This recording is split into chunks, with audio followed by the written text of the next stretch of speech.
Aaron, you interviewed this Ukrainian government whistleblower, Andrei Telesenko. I'd actually seen him briefly quoted in an incredible documentary series by a French filmmaker called whose website is called Le Crisse, Le Crisse, LES-CRISES, I think .fr, and it's about Biden and the general prosecutor of Ukraine and the corruption around Burisma. And then Garland Nixon featured him, and then you had him for, I thought, the ultimate interview, really drawing everything he knew out about Maidan, which he apparently was heavily involved in, all the way up to the Ukraine proxy war. So who is Andrei Telesenko, and why is he so significant? He is a former Ukrainian official who worked in Ukraine's government before the 2014 Maidan coup and afterward. And he witnessed what he says was basically a huge U.S. role, not only in the coup, but also in the post-coup government, to the point where the U.S. was deciding who could be hired and who couldn't inside Ukraine. And he's very critical of the Bidens. He's very critical of Zelensky for running on a peace mandate that he personally himself believed in. But then he says Zelensky basically sold out under pressure from the West, including especially the US and UK. And he made a lot of really important claims in our interview. Let's just go to one. So here he is talking to me about what he witnessed, what he says he witnessed after the Maidan coup and the strong U.S. role in the post-coup government. Of full control. The Ukrainian government became, within the 9 years after the coup of 2014, fully controlled by the U.S. government and by the G7 ambassadors. So just in case you have a hard time hearing that, he says the U.S. government took full control of the Ukrainian government after the 2014 coup. When we came to work in the cabinet of ministers of Ukraine, and my first government position as an advisor to the first deputy prime minister, we had meetings with the CIA director Brennan, for example, and I was told who we were going to meet, but my boss did not know who could meet. The U.S. embassy told me not to inform the first deputy prime minister who he's going to meet because he's not trustworthy. He can leak this information. So from small things like that, telling us what to do, to big things like telling us who to fire, who to hire, what department to cut, what department to inform, what department to bring more money in. So just to clarify that in case people have a hard time hearing it, because the sound wasn't great. He says that the U.S. told Ukrainian officials who they could hire for key positions and even what programs or departments they should cut. Things would be set in motion, and if it not, the middle process would not listen to those issues. They would go to the president directly or to the prime minister, and then he would give an order directly to people to hire, to fire, to send more money, and basically they would control everything. They would start the destruction of the Ukrainian bureaucracy and the administrative machine. That's which I started to witness, and I went against. In 2017, when this process led to changes where we saw the unprofessionalism of the Ukrainian police, unprofessionalism of the Ukrainian prosecutor's office, when we had foreigners walking around the government buildings and were placed in positions where they were not supposed to be placed, with clear and full security clearance in the Ukrainian government, foreigners without even a Ukrainian passport were put in place and giving orders to not knowing the Ukrainian law, not knowing the Ukrainian language. They would just be there and giving orders and doing what they would have to do. So what he's describing there is how basically after the Maidan coup in 2014, the West took control of Ukraine's government and, among many things, used it as a proxy against Russia and helped sabotage the Minsk peace accords, which would have ended the war that began after the 2014 coup. And I think set us on the path to what we're in today. And what's interesting about Andrei is, so he works for the Ukraine government before and after the coup. Then he goes over to the U.S. embassy in Ukraine, and he says he witnesses an interference effort by Ukrainian embassy officials in trying to undermine the Trump campaign. And we know that it's already been reported in Politico by Kenneth Vogel how Ukrainian officials tried to leak damaging information about Paul Manafort to get him fired because they wanted Hillary Clinton to win, because they felt as if Trump might use U.S. leverage to, for example, end the war in the Donbass. But that was happening, and they thought Hillary Clinton was a better bet for their agenda, which I think is a fair assessment. And then he goes on to work for Blue Star Strategies, which is the US-based firm that was hired by Burisma, which is the energy company that hired Hunter Biden and gave him a very lucrative board seat, and is now at the center of so many more disclosures, because among the things that have happened in recent weeks is the FBI, under congressional pressure, after resisting this for a long time, finally released this interview form with a long time and apparently very trusted confidential human source, who alleges that the founder of Burisma, this guy Zlochevsky, paid millions of dollars in bribes to the Bidens to have the prosecutor, Victor Shokin, who was investigating Burisma, had to have him fired. And this is among a series of claims made by this source. Now, these allegations are not confirmed, but what we do know is what is public, and what is public is already pretty damning. After the 2014 coup, Biden becomes the most influential politician, U.S. politician inside of Ukraine. He's going over there for meetings. He's talking often to Poroshenko, the president. And around that time, Hunter Biden gets hired for this very lucrative board seat. And in the confidential human sources talks to the FBI, he says that Burisma executives admitted that they hired Hunter Biden to take care of this prosecutor Shokin. And indeed, this prosecutor Shokin was fired after Joe Biden threatened to withhold loan guarantees to Ukraine. Yeah, let's read from this document a little bit. The confidential human source was claimed to be in Vienna, Austria, around the same time that Biden was denouncing Shokin as corrupt. And Shokin had also been facing assassination attempts. There were snipers who fired into his office around this time. And according to the CHS, the confidential human source, it would have a negative effect. The confidential human source told Mikhailo Zlochevsky, the owner of Burisma, that it would have a very negative effect on Burisma's IPO in the United States if he remained under investigation by Victor Shokin. Victor Shokin, by the way, is considered a very professional prosecutor in Ukraine, had opened more investigations than any of his predecessors. And according to this document, Zlochevsky replied, "Don't worry, Hunter will take care of all those issues through his dad." Zlochevsky also said, when he was approached by the human source and told to hire professional oil experts in the US to start working on these issues, professional industry lobbyists instead of Hunter Biden, he said, and that payments to the Bidens would cause him trouble. He said, everything will be okay because this thing will go away.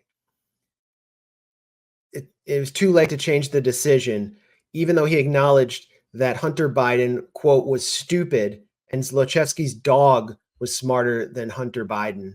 He needed him on the board, so everything would be okay. And then there's this kind of key takeaway there about the CHS warning Zlochevsky about giving $500,000 to Hunter Biden. And then he said something to the effect of, "I already gave $5 to both.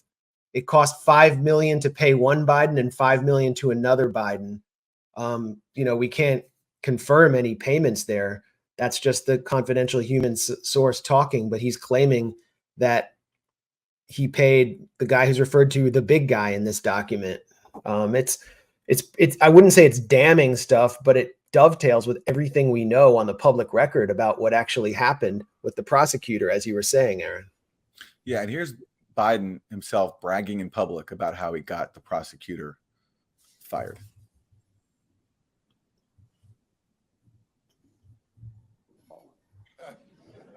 I said, "I'm telling you, you're not getting $1 billion." I said, "You're not getting $1 billion. I'm going to be leaving here in about 6 hours." I said, "I'm leaving in 6 hours. If the prosecutor's not fired, you're not getting the money." Well, son of a bitch.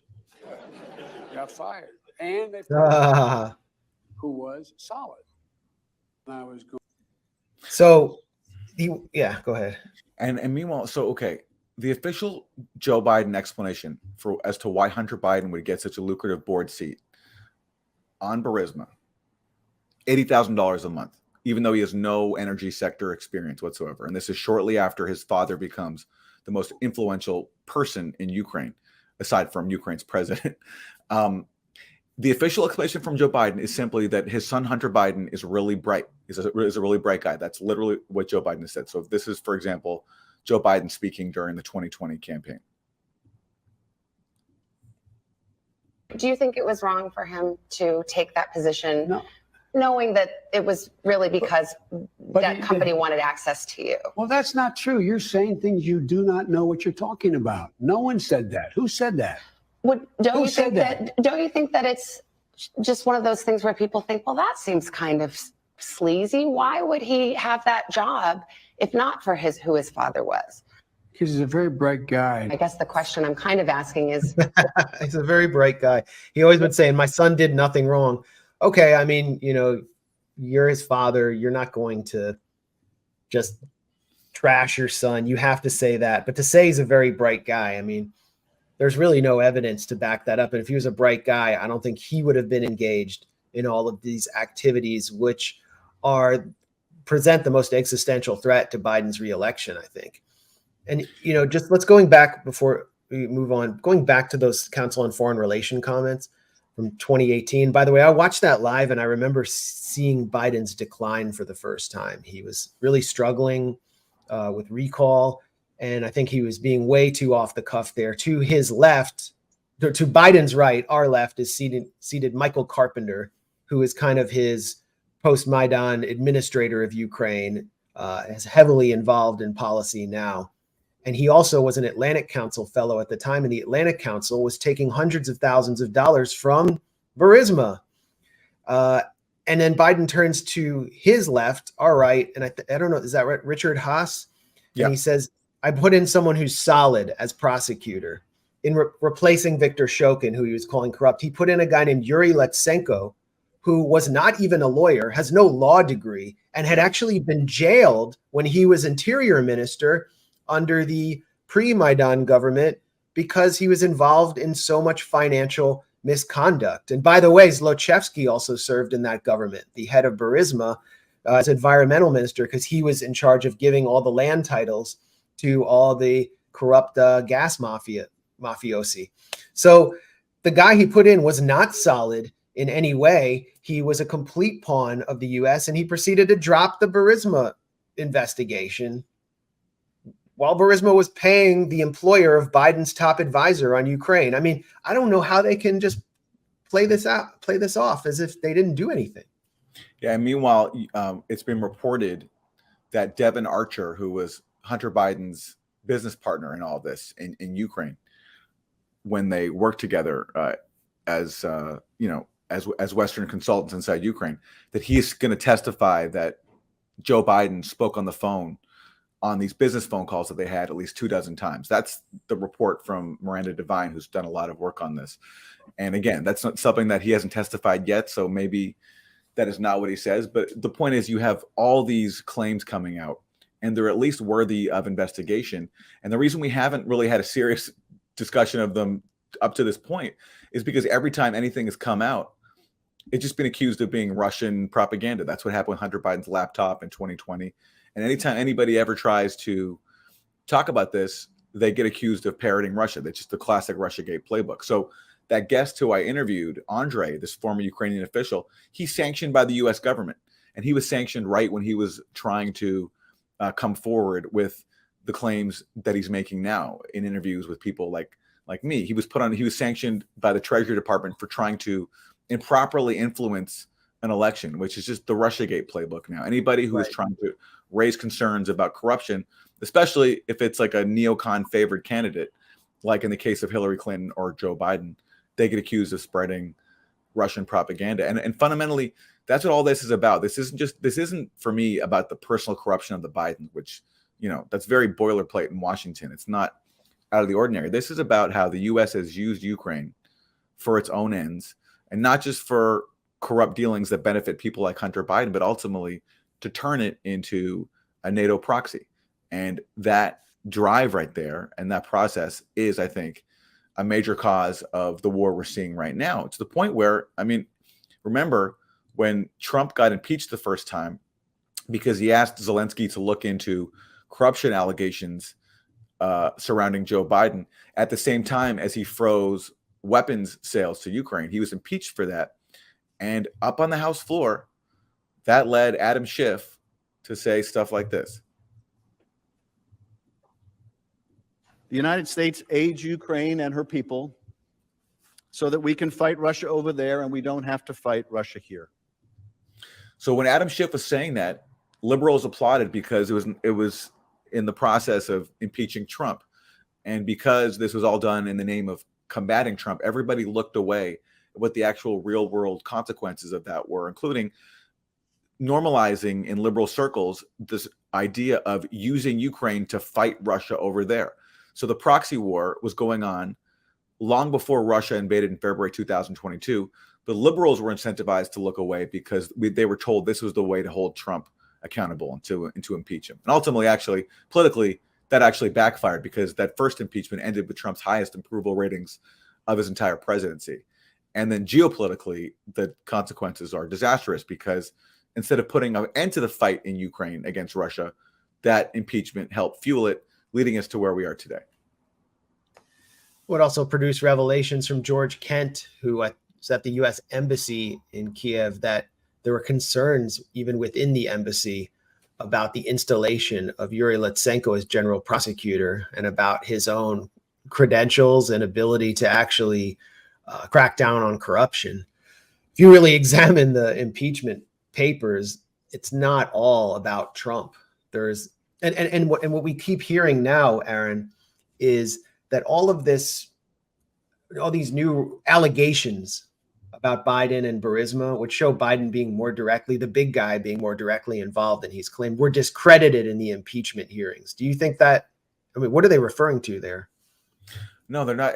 They say that in the same way they say that like Mueller established that Russia interfered in the election when, again, if you look at the actual evidence, he didn't establish anything. In fact, the evidence he produced undermines that allegation, I think. But that's just repeated because that is deemed to be the truth and because it serves a propaganda narrative. So that's what we have to accept as truth. But no, there was no discrediting of these allegations at all. As you mentioned, George Kent, who was like a star witness, he raised concerns about Hunter Biden being hired by Burisma and said this would look really bad. He was basically told to shut up about that. And so there was nothing in the impeachment that discredited the Biden stuff. The whole point of it was to basically turn this into something about Trump and Russia and not look at the actual substance of the Biden controversy. And Andrei Telesenko, who you interviewed, refers to the Ukrainian government as a complete puppet of the U.S. He also says that the Ukraine proxy war was prepared well in advance and everyone was expecting it within that government. This also, I think, reflects on the role of so many people from the Obama administration to the present in everything that's taken place up to this point, including Donald Trump's impeachment. I mean, they were heavily involved in the operation to finesse a whistleblower and to try to punish Trump for seeking to suspend arms shipments to Ukraine. They needed to keep this train going. So what he's saying there, I think, is incredibly significant because he's connecting the corruption around post-Maidan to the Ukraine proxy war. The so-called whistleblower in the Trump impeachment, the official who first raised concerns about that Trump phone call in July 2019 with Zelensky, the one that got Trump impeached. Yeah, his name is Eric Ciamarella, and at the time he was with the CIA. But prior to that, under the Obama administration, he basically was Victoria Nuland's point man in Ukraine. And there, if you look at like what's available publicly from FOIA, from Freedom of Information requests, in terms of emails, Eric Ciamarella was so involved in keeping other Obama administration officials briefed on what was happening inside Ukraine, including For example, when he came into office, and he signed something called the Steinmeier formula, which is basically an attempt to revive and implement the Minsk Accords. The Minsk Accords being the peace agreement between Russian-backed rebels in Ukraine and the post-coup Ukraine government to end the war. And Ciamarella is briefing Nuland and his colleagues on Zelensky signing this. And a lot of it is redacted, but you can tell if you read between the lines that there was concern about Zelensky signing this because they didn't want there to be peace in Ukraine. They wanted to keep actually using Ukraine as a proxy against Russia. They didn't want that war to end. And that's why William Taylor, who was also a star Trump impeachment witness and served as the top U.S. official in Ukraine at the time, he recently told the Washington Post that when Zelensky was talking to him about implementing the Steinmeier formula and the Minsk Accords, Taylor took him aside and said, don't do it. It doesn't make any sense. The Germans don't know what the Germans being the government that Steinmeier was in. He was the foreign minister of Germany. They don't know what they're doing. Don't do it. So there was pressure on Zelensky not to sign it. And because the U.S. didn't have his back on implementing the Minsk Accords, and in fact, they wanted him not to implement it, he couldn't do it. Because, of course, as we know from whistleblowers like Andre, the guy I interviewed, and others, the U.S. was ultimately calling the shots in Ukraine. I was flipping through channels like 3 weeks ago, watching CNN, a Ukraine segment on the counteroffensive, which was already failing at that point. And William Taylor, you just mentioned, was on. And another guest said, I don't think we should go as far as to hit Crimea and send the ATACMS missiles to strike inside Russia. And Bill Taylor immediately jumps in and says, send the ATACMS, hit Crimea, do everything. Just looked like a complete fanatic. And by the way, guess what he is now?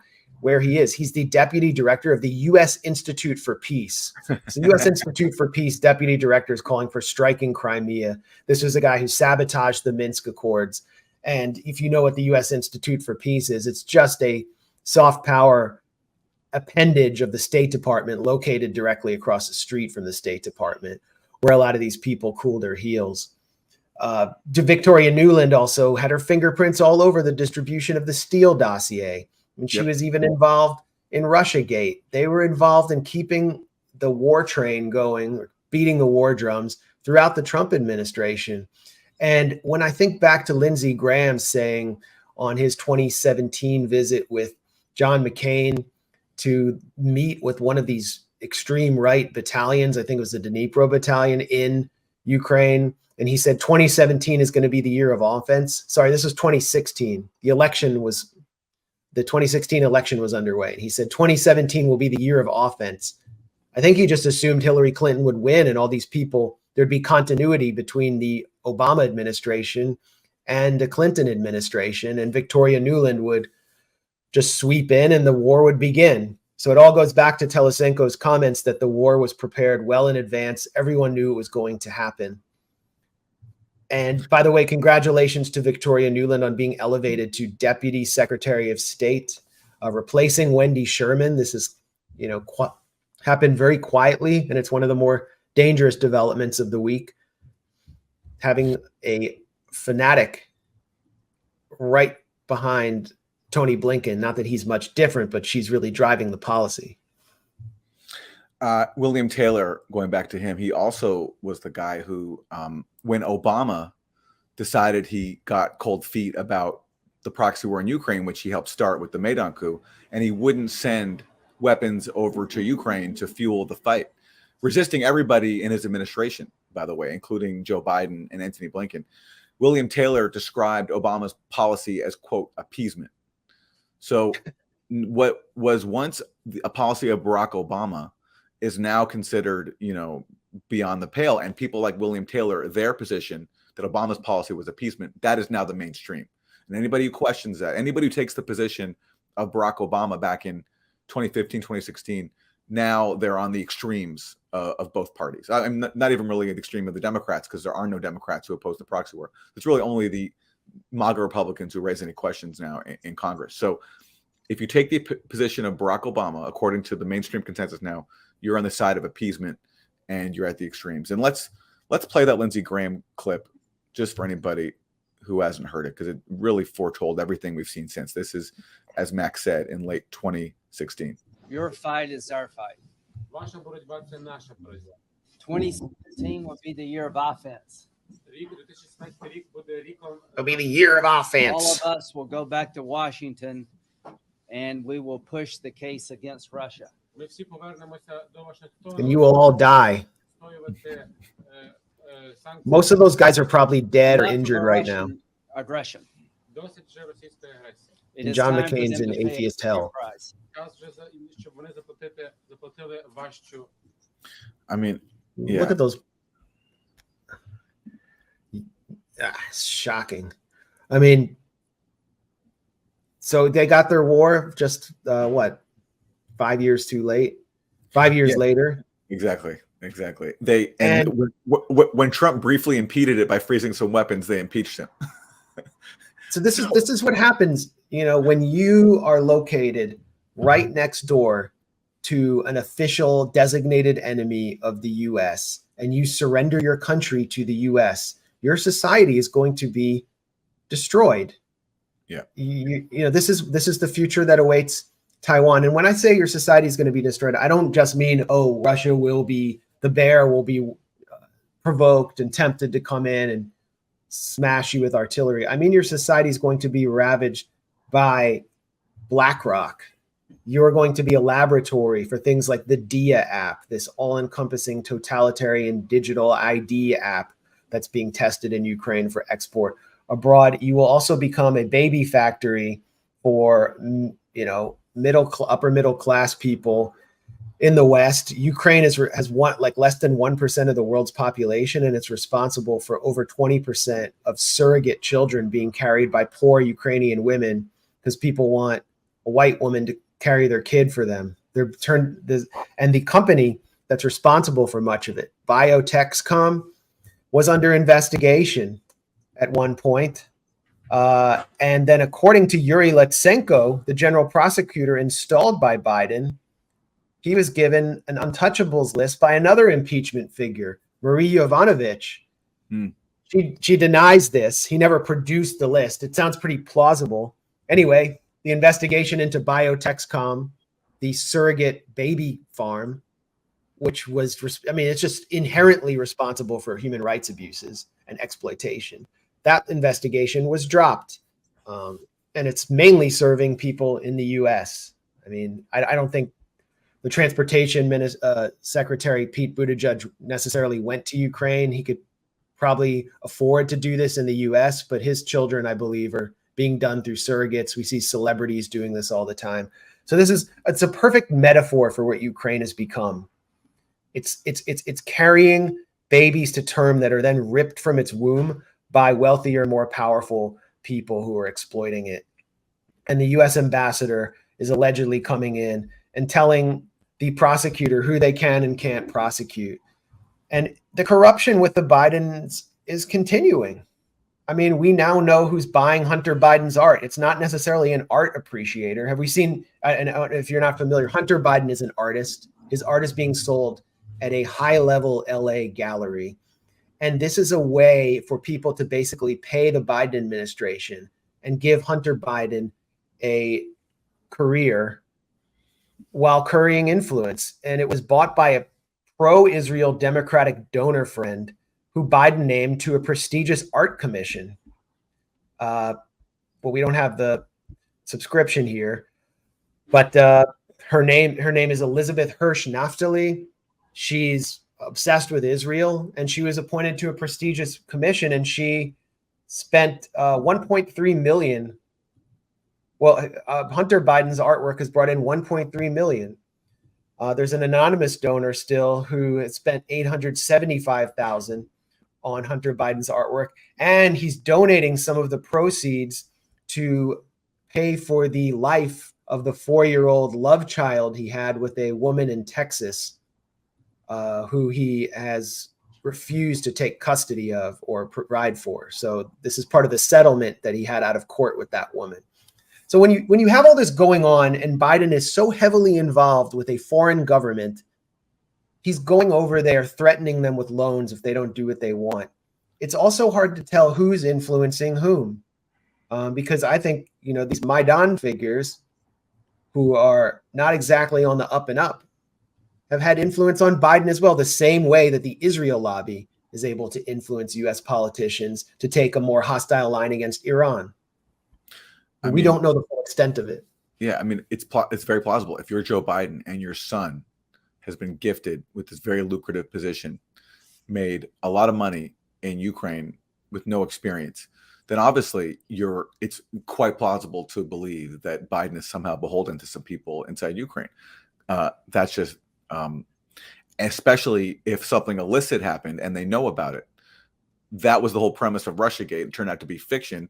In this case, there's so many more grounds to believe that there's something to that.